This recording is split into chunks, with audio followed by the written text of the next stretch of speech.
watching CNN and our continuing coverage of Hurricane Irma and its path. You are looking at satellite imagery right now of where it is just as you can see over Cuba and touching Bahamas there. I mean, if we're feeling some of that wind and some of that rain, to put into perspective for you, to imagine what is being felt in Cuba. I'm joined now on the phone, on the line, by Basil Dean. He's a deputy director there in the Bahamas Meteorology Department of Meteorology.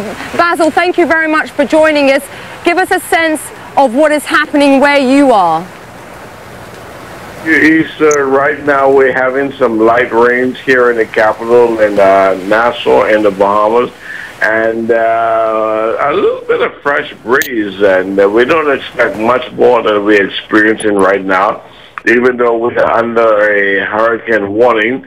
New Providence is pretty much well to the east of the center of circulation, and hence we anticipate that condition will be pretty much the same with occasional rain showers developing here and there. However, we have discontinued warnings for the southeast Bahamas, including the Turks and Caicos Islands, and as we move forward over the next several days heading into the weekend, we expect tropical storm force winds for the most part for the remainder of the islands in the Bahamas. But as far as the core of those hurricane force winds, I think Ragged Island would have been the last island in the Bahamas that would have experienced hurricane force winds.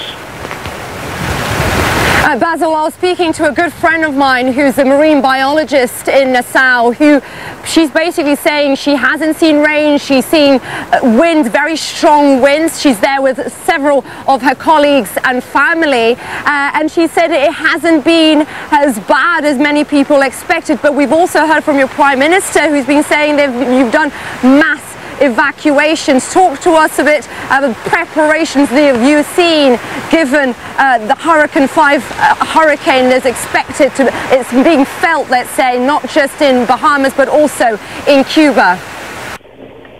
Well, that's all relative. The Bahamas stretches from about 50 miles just off the coast of Florida to just about 30-something miles off the coast of Cuba, and that's a pretty good stretch when you talk in terms of geography.